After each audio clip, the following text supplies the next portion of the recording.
The McAlvany Weekly Commentary, covering monetary, economic, and geopolitical news events.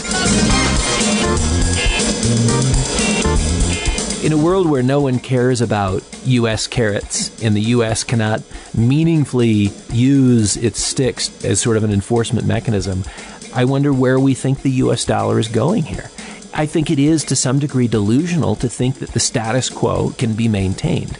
Where we are in a massive social restructuring on a domestic basis with a currency that has been a pillar of strength, primarily reflecting weakness everywhere else. Now here are Kevin Orrick and David McAlvany.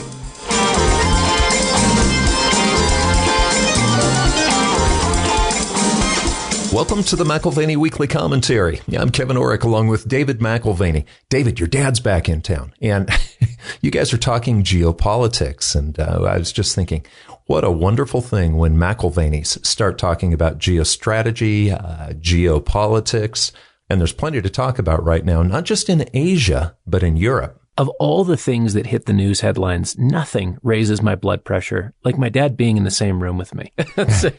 I love him dearly, but you have to know him to know just what kind of an impact, what kind of a whirling dervish he can be. He's in from the Philippines. Yeah, there are a few risks that are difficult to model. And the two things that come to mind, one, we've got the South China Sea and the Taiwan Strait. The other is, Russia's move with their troops into the Ukrainian border and the U.S. responding by sending in military hardware. And, why are we interested in either one?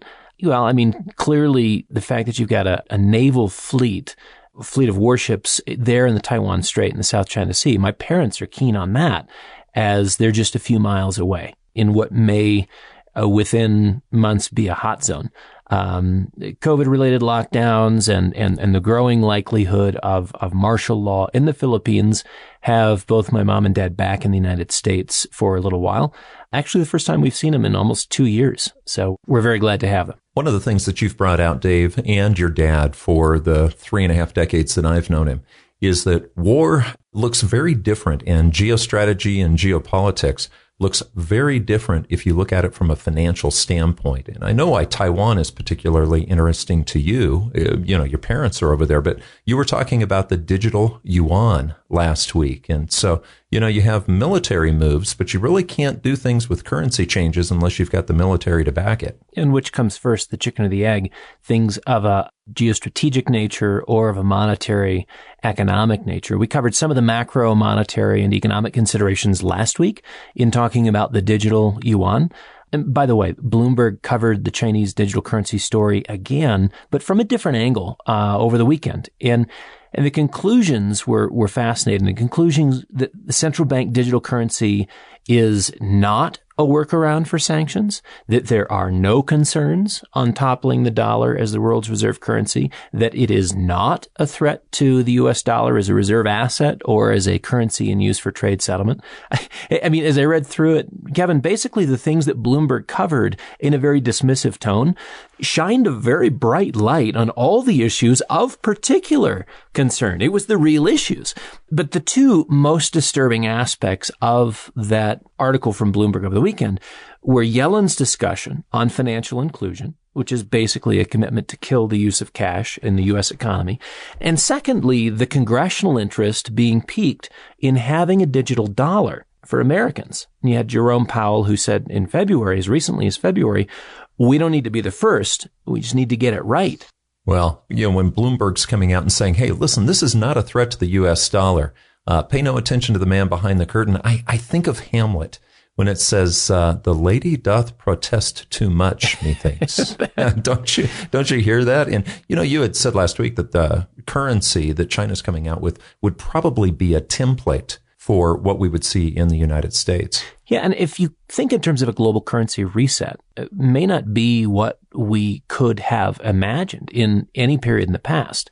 But now with cryptocurrency popularity sort of opening the mind and the imagination to broader adoption of something that otherwise might have been considered suspect, we now have what it may look like, not only in the Chinese context, but also in the U.S. context.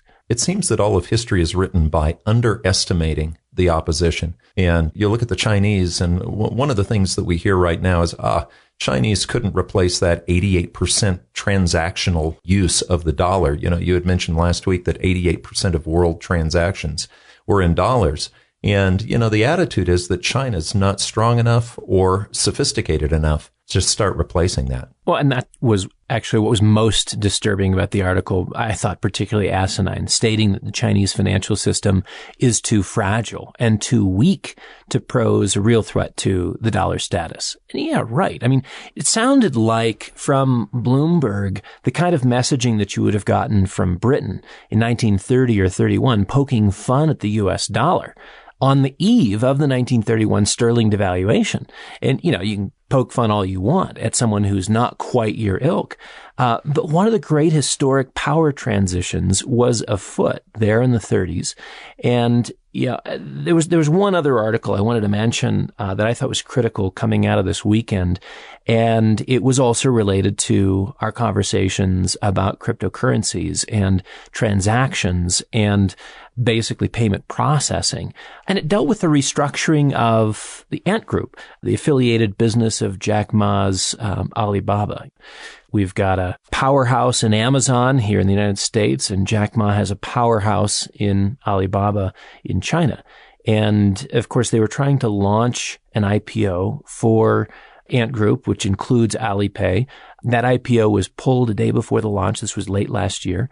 And now all of a sudden you have, just today, Alibaba hit with a nearly $3 billion antitrust fine, actually yesterday. So the People's Bank of China doesn't like the accumulated power and the market control wielded by a retailer who has this vast treasure trove of social data, who's also a payment processor, who's also a lender, who's also a virtual credit card issuer. Right? And essentially what they've become is a private currency creator.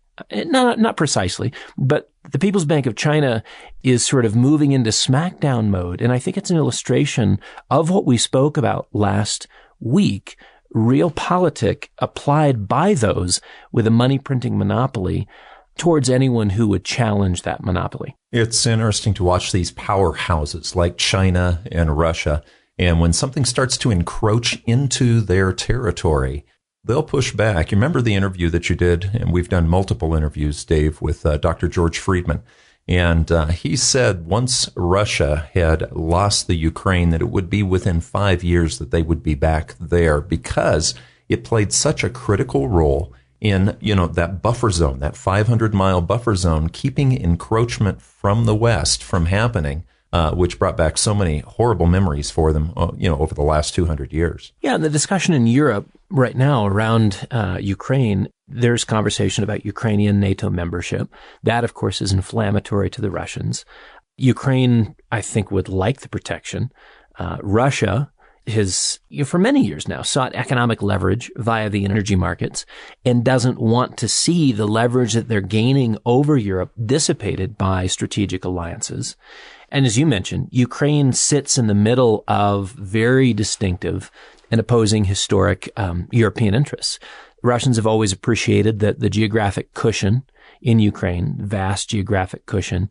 In Western Europe, doesn't have to go very far back into their memory to recall the devils that existed in the logistical details, navigating that buffer zone in a time of conflict, and it gets even worse when it's cold out. Not exactly a friendly environment. So probably nowhere on earth is the idea of warfare and logistics more referenced than in Ukraine. Napoleon's thought to have said that amateurs discuss tactics, the professionals discuss logistics.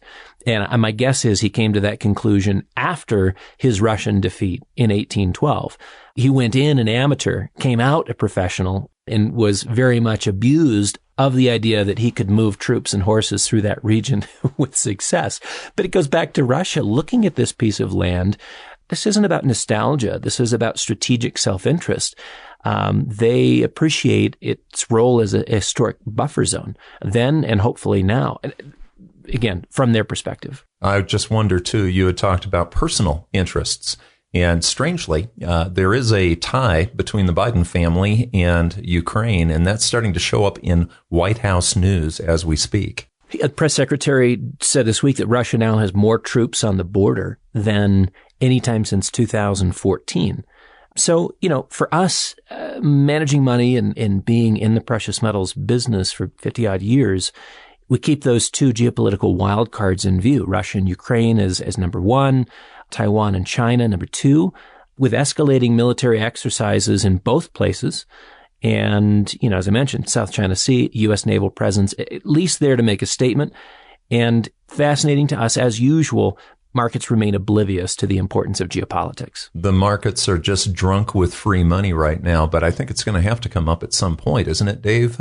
Ukraine and the Biden family, the combination and the ties. It's the uncomfortable part of the conversation. If you're going to talk about Ukraine, the Biden family dealings there are important, mainly because you've got the potential for pressure points from Putin that he can push on when he wants to. And this is not meant to be partisan. Frankly, I feel it deep inside me with a son who's soon to be of age to fight in the military, if such a conflict ever required it. It compels me to understand the backstories and understand some of the details, whether it's places like Myanmar, Ukraine, Taiwan. Just as a side note, one of the conversations I had with my parents last night, they're invested deeply in a home in Myanmar, and 18 children had to be taken out of the major city because life is at risk in Myanmar, and you actually have a forced recruitment, if you will, of young boys into the military. And they're seeing it in real time. I haven't seen it in a single place in the news yet, this notion of a child soldier in Myanmar. But the leaders of this home took the deliberate action to get them out of the city and into the countryside so that they would not be forced into that awkward position. Well, and obviously for the listener who doesn't know, Don and Molly McAlvany help at a number of orphans' homes around the world. And, we talk about geopolitics and geostrategy. I've noticed through the years that there's no better way to actually feel the impact of geopolitics than to watch what happens to orphans. But I want to go back to 2014, Dave, because you talked about the Russian buildup on the border of Ukraine has not been this much since 2014. Well, of course, 2014 was when they came back into Ukraine. And strangely enough, that was when Hunter Biden was given a board position at Burisma, was it not? Yeah, it was very opportunistic by the company, hiring Hunter for a board position at Burisma. That does date to 2014. It preceded the Russian move into Crimea. And I mean, it's when you're dealing with a large energy conglomerate and they're hiring someone to be on the board, having a board position's a fairly significant thing. They expect a contribution. He had zero energy industry experience, which suggests that he was hired for other purposes. And fascinating enough, one of the Burisma's primary assets at that time was in Crimea. And I say that again, was in Crimea. The asset was at risk. The company sought to protect its many Ukrainian and, of course, at that time, Crimean assets. I don't mean to be cynical here, and I don't think it's necessary to go to the other extreme and try to sanitize what power is and how money plays. There's really nothing unusual here. Political protection is bought and sold every day in every country of the world. And to some degree, that's what you had with the Hunter appointment to Burisma. The existing Burisma oil and gas fields are Ukrainian. Mm-hmm. Kiev benefits from those supplies flowing to Europe. And so does Burisma, of course. But I think there's a bigger story here. If you set aside all of the 2014 issues, the pipeline trend tells a very important story. And you have to go back a number of years when we talked at length about a couple of these pipelines coming into play. But it may be the story. You've got contracted flows from Russia to Europe through Ukraine. And that has very little to do. It has nothing to do with Burisma. However, you look at those transit fees, and they're into the billions of dollars. That flows to Kiev for the supplies that simply go through the country to Europe. One of the things we've talked about, Dave, is the flow of either energy or the flow of currency. One of the ways that we've maintained empire as a nation, the United States here, over the last 50 or 60 years, has been to have the dollar as the reserve currency of the world. And of course, we can control the flow through the SWIFT processing system and various means. And that can control a lot of empire. But the other thing is the pipeline, the movement of energy. So if the dollar and the movement of money and SWIFT is the pipeline or the plumbing for currency transactions, the actual movement of energy, pipelines worldwide, especially in Europe and Russia, Ukraine, what have you. They really, as orphans may tell the story of the pain of geopolitical change, the pipelines tell the story of the geopolitical future. Oh, and clearly, we are a reluctant empire in America. And as we referenced the sterling devaluation in 1931 and the British end of empire, they were not a reluctant empire. They were not afraid of demonstrating control and power over 3/4 of the world's landmass. Our version, our expression of empire has been one of influence and less one of control. Nord Stream 1 launched in 2011, and it cut the flows through Ukraine from about 80% to between 50 and 60%. So still, Europe is getting a very significant portion of their energy through those Ukrainian pipelines. TurkStream, launched a few years ago, aims to deliver energy primarily to Turkey and then on to southern Europe, so linking Russia more directly to southern Europe. That's a Black Sea project that Erdogan's been a partner to. The Nord Stream 2 project through the Baltic Sea, it ends up, just like Nord Stream 1, diminishing the importance of Ukraine. It strips out even more flows through Ukraine than the Nord Stream 1 pipeline did. Not only does it shift cash flows to new interested parties at the expense of the Ukrainians, and yes, ultimately at the expense of Burisma's Ukrainian assets, but it also recalibrates relationships. And that recalibration of relationships is what our international relations folks are very keen on. It's making all of Europe more beholden to Russia through energy dependency. So U.S. foreign policy impotency is an implication of the Nord Stream 2 project completion, and Ukraine will remain the flashpoint of U.S. interest as sort of a proxy and a protest over Nord Stream 2. And that's a project that's not going to be stopped. But this issue of impotency, again, it's not like we're fighting for control. We're trying to maintain the last vestiges of influence in the European sphere.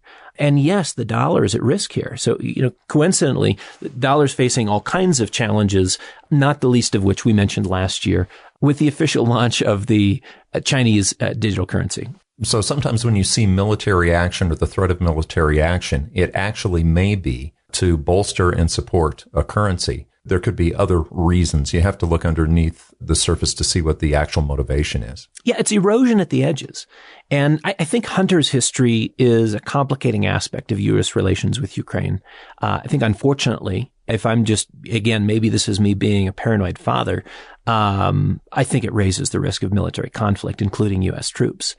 And whatever past financial controversy may be there is buried in the ashes of war. You've got the Democrats in the White House that have been particularly vocal on Russia, and that noise dates back prior to 2014 and the Crimea incursion. And frankly, I'm not sure why. But as advertised by the Democrats, the stage has been set for a quote unquote justified response, a very strong justified response to the aggressions of the Russian state. And I think it's worth keeping in mind as you consider weakness in the U.S. dollar. It should come as no surprise that we find ourselves more involved, shall we say, from a military standpoint.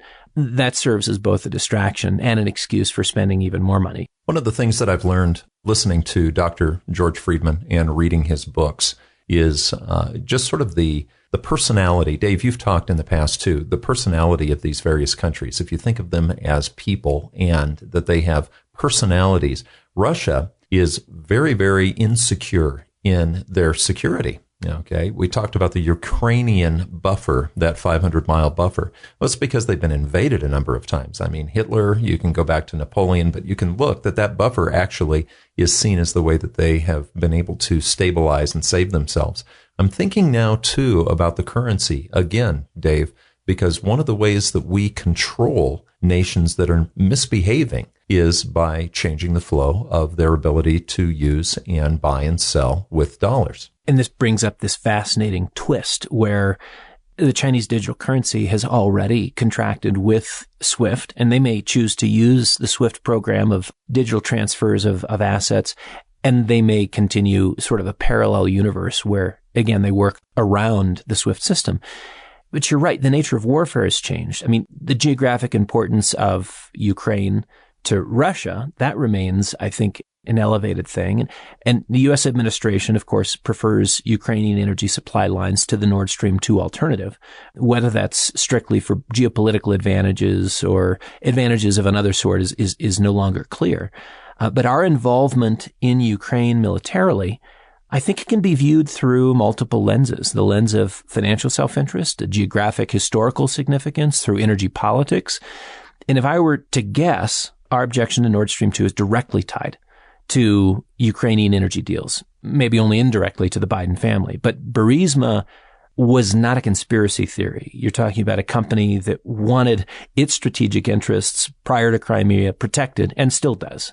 Turkstream, Nord Stream from 2011, now Nord Stream 2, they are reshaping energy dependency and they are changing relationships. That's pure and simple.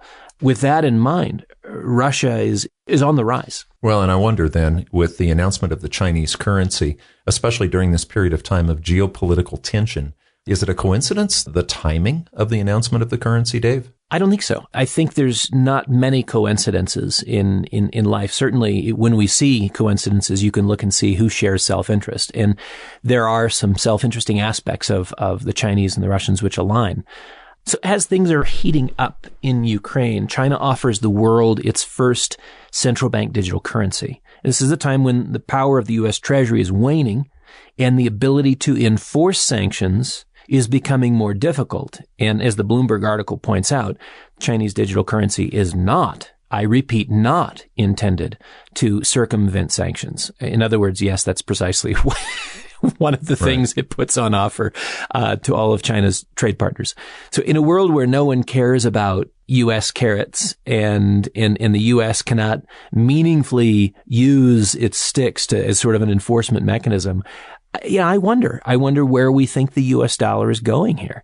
I think it is to some degree delusional to think that the status quo can be maintained. I mean, we're talking about the U.S. dollar status quo, where we are in a massive social restructuring on a domestic basis with a currency that has been a pillar of strength, primarily reflecting weakness everywhere else. So, by default, we win because there's no better alternative, and yet here is one. Yes, but we have to ask ourselves, have we been responsible with the exorbitant privilege that we've been granted through the reserve currency status? Dave, I'm wondering, periods of time, sometimes they feel like they're repeating. Okay, the 1930s, of course, FDR, huge social change at that time. And then, of course, LBJ, Lyndon Johnson, the Great Society.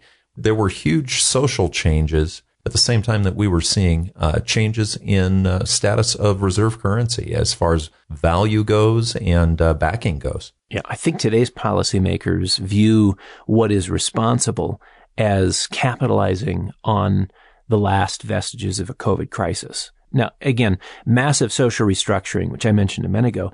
You've got sweeping changes politically and socially afoot today. And, you go back in time, FDR set the bar for that in the 1930s, increasing the scope and scale of government involvement, taking advantage of crisis dynamics to reset the cultural tone on who's responsible for what from the standpoint of private and public spheres. So you've got this great ratchet, as Robert Higgs describes in his book Crisis and Leviathan, which comes on the heels of crisis. By the way, that's required reading. At a minimum, go back to the archives and listen to our interview with Higgs, but I would really encourage you to order a copy of Crisis and Leviathan. The next great leap, following FDR's forays, the next great leap into social idealism and expanded government footprint came through Lyndon Johnson's, LBJ's Great Society programs in the 1960s. Nixon kept it going. But we recall it as the period of quote unquote guns and butter, assertive foreign policy. That's the guns part, and sort of a leftist social agenda aimed at leveraging change off of grassroots discontentment. The butter policy, that is, again, social programs, which, how do you say no to them? Well, and Higgs, he's an interesting read when he talks about the Leviathan continuing to grow, but it never really shrinks, does it? No, the ratchet moves you one direction. It's only forward progress. If you thought it was sort of Hegelian in that sense, a 2 steps forward, 1 step back. No, it doesn't happen that way. It's worth recollecting that the 2 major devaluations of the U.S. dollar in the past 90 years were directly connected with these periods of social and political expansionism. How else were we going to pay for so many political promises and future obligations? So you've got the devaluation of the 1930s following the suspension of gold from the domestic monetary system in the throes of the Depression. And then that other one, the second major devaluation in the United States, the inflation of the 1970s. And that was already being anticipated in 1964. That was the last year that silver was in our coinage, and then it got pulled from that point forward. The old dimes, quarters, 50-cent pieces were 90% silver up until 1964. Afterwards, you had the literal debasement of coinage.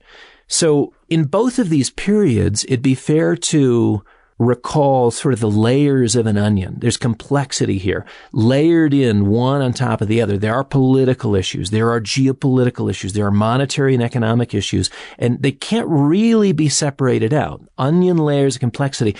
And of course, you've got the investment market issues as well. Yeah, Dave, one of the questions that we have is, granted, I've got my gold, I've got my silver. Where else do I go if there's a devaluation? Sometimes the stocks actually benefit if currency falters in the beginning stages. Yeah, I mean, a little perspective on crisis and devaluation. In Britain, as I mentioned earlier, you had financial markets which were tightening. That was already in motion. That was already in motion prior to the sterling decline. In the U.S., it was sterling decline 1931. They had a series of other declines, 49 and 67 and a few others. But in the U.S., it was 1930, 1931. You had equities that were getting slaughtered, 89% decline. And then the devaluation followed. Then came the U.S. devaluation. And the market response, I mean, one, you had sort of a bounce off of that 89% decline, but it was also fueled by easier money policies. And so at first equities liked the inflation, and then there was just too much of it. By the time you got to 1937, the stock market started being more concerned with inflation. Again, front edge, a happy thing to have more liquidity. And just a few years later, by 37, it was too much. 45% decline, 1937. That emerged once inflation hit harder and was more than just liquidity in the system for the bankers' interests. But it was liquidity that was having a real and negative impact for families. There wasn't a real resurgence in U.S. equities until after World War II. Yeah, and remember, there was a freeze. In a way, the government sort of took over the economy during the war, didn't they? Command and control dynamics, 100%. And you saw capital go very quiet until government decided to get out of the way. And so the receding of government price setting and wartime interventionism, that goes, again, sort of 1949, that opened up the financial markets again. A bull market push to the upside started in 1949. And again, it was derailed by inflation. Like the recovery of the late 30s, 37, and the derailment there and inflation catching up and being in cumulative form too great, we get there by the mid 60s, 64 to 66, stocks move up, final push, 45% to the top. And that top that was put in 1966, tried again, came close to taking it out in 68, didn't happen. That top was not beaten for 17 years. That was 17 years of a grind, where prices in the Dow Jones Industrial Average, they moved sideways to down. And it got more painful as time wore on due to the negative compound rates, complements of the U.S. dollar in decline. So inflation became a fixture. It became a national frustration. Whip inflation now. You probably remember those pens if you lived in the era. Oh, yeah, 1976. It was a factor in how investors allocated capital as much as it was sort of a family consideration, thinking about food, fuel, housing, things of that nature. I really remember those years, Dave, because I was in high school and then I got married young. So when we got our house in 1983, we were paying, I think it was 15% interest on the loan. It's amazing. But, politicians, one of the things all through the years, Dave, as you talk through these different market moves and currency value changes, and I've never seen social programs back up. It seems like politicians just continue to promise more and more. That's that Leviathan effect. Yeah. I referenced two critical articles last week from the Financial Times and the other from the Wall Street Journal. I've got one more that I think is must reading this week. And again, just think about it in this context. You've got today's mega push on social programs. And they're a reminder that politicians are going to line out the commitments regardless of their ability to pay for them. Notice that they didn't figure out the financing and the taxing and the revenue generation prior to figuring out what they wanted to spend the money on. No. Promise to the people, then back in how we're going to cover it. And I think it's going to create some hardships, maybe inadvertently, in the form of inflation. So again, two critical articles. Last week was Financial Times and Wall Street Journal. This one is Financial Times. It's an interview between Martin Wolf and Larry Summers. Your week's must reading. In case you missed the article, I'm going to provide you with a few quotes. And just to remind you, bear in mind, Summers is a center-left Democrat that has come and gone through the Clinton and Obama administrations, served at the World Bank, served as president of Harvard University. When he starts talking about public policy issues, there are a host of people that do listen. Summers describes the current fiscal interventions and commitments made today on future resources as, in his words, the least responsible in 40 years. So here's just a couple of quotes to think about if you don't get a chance to read the article. He says, "This latest package is not temporary COVID relief, but a major transformation in social policy, which suggests that at least some of it will be continued indefinitely." And again, you talked about the ratcheting. There's the Leviathan. You can use COVID as the excuse, but it looks like a lot of this is going to be a change for forever. So what is the issue? In his mind, if this is an economic concern, then run the numbers, figure out what the gap is, and fill it as best you can. He would say that we did not adequately fill the gap in 2008, 2009. We could have done more. He would warn against doing too much and would say, today we're being overreactive. The second quote I wanted to share is he says, "I see substantial risk that the amount of water being poured in vastly exceeds the size of the bathtub." And what he's talking about is about a $250 to $300 billion gap in wages. And the replacement for that, the programs that have been proposed both from Trump and from Biden, are programs that are 6 times as large. And to which he says, I look at the response and I look at the scale of the problem and I can't see how it adds up. Well, and Dave, lest you sound like you're, picking a side, I remember back in the early 80s, the Reagan administration had a cabinet meeting. They basically sat down and said, okay, how do we get reelected? And we had at that point, from George Washington to Jimmy Carter, we had built up $1 trillion in debt. And they decided to triple that debt. Literally with just in a couple of years, we went from 1 to 3 trillion. Now that did create a temporary boom. And this is one of those quirky things that you'd only know if you knew our family very well. Generally, my dad's considered a conservative guy. He couldn't stand Ronald Reagan, which is hard for conservatives to understand because here's the arch conservative that everyone tends to, if you have a shrine in your home to somebody, it's to Reagan, right? But this is where my dad, being a fiscal conservative would say, on principle, how can you do this? George Washington to Jimmy Carter, 1 trillion, and we're going to jump from 1 to 3, not bat an eye and pretend like he's a hero. What is this about? So holding his feet to the fiscal fire was a part of what my dad was interested in at the time. But this is what Summers had to say. And this is, again, back to the article from the Financial Times, the interview with Martin Wolf. He looks at 2 possible scenarios, both of which he considers to be destabilizing. One, he equates to the Reagan era, where massive deficit spending gave us the boom. It gave us a strong dollar. But the implications of a boom and strong dollar were that it was crushing to foreign countries. And actually, if you look at a lot of the debt restructuring that happened in the emerging markets and in Latin America, it happened in this period of time where we got to abuse the exorbitant privilege. And it had its impact all over the world. So creating a global debt crisis is one possible scenario Summers sees, and not particularly keen on it. But he thinks there's another potentiality, and that's like the Carter era. So first, the Reagan era, that's one possibility, one scenario. The other is the Carter era scenario, where you've got indiscriminate money printing. You've got huge debt accumulation.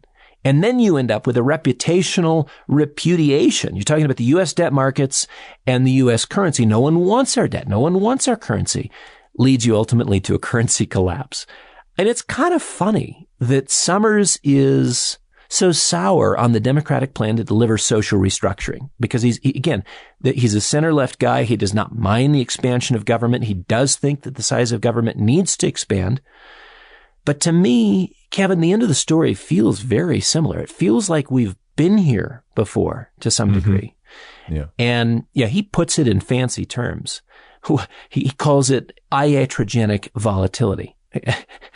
That's not a 10 I'll have to go look that up, Dave. Iatrogenic volatility. Yeah, he says iatrogenic illness is when you go into a hospital and you catch an infection there. Iatrogenic volatility is when policymakers whose role is to stabilize markets destabilize them with their actions. Well, and you said that he is left of center, and that's definitely true. But I also know that these guys want to say, see, I told you so. And when you have a 24% surge in M2 money supply, when does that not turn to inflation? Yeah. And again, the reason why this seems so familiar, you can go back to the 1500s and Copernicus, as he was writing not only on the universe, but also on the difficulties, the challenges, and the temptations of mismanaging money. He actually wrote a treatise on the minting of money. Really? Yeah. And Copernicus did? I didn't know that. I know Newton was master of the mint, but Copernicus before him, huh? And he said, although there are countless maladies that are forever causing the decline of kingdoms, princedoms, and republics, the following four, in my judgment, are the most serious: civil discord, a high death rate, sterility of the soil, and the debasement of coinage. He concludes with this: the first three are so obvious that everybody recognizes the damage they cause. But the fourth one, which has to do with money, is noticed by only a very few thoughtful people, since it does not operate all at once and at a single blow, but gradually overthrows governments and in a hidden, insidious way. You've been listening to the McAlvany Weekly Commentary. I'm Kevin Orrick along with David McAlvany. You can find us at McAlvany.com, McAlvany.com, and you can call us at 800-525-9556. This has been the McAlvany Weekly Commentary. The views expressed should not be considered to be a solicitation or a recommendation for your investment portfolio. You should consult a professional financial advisor to assess your suitability for risk and investment.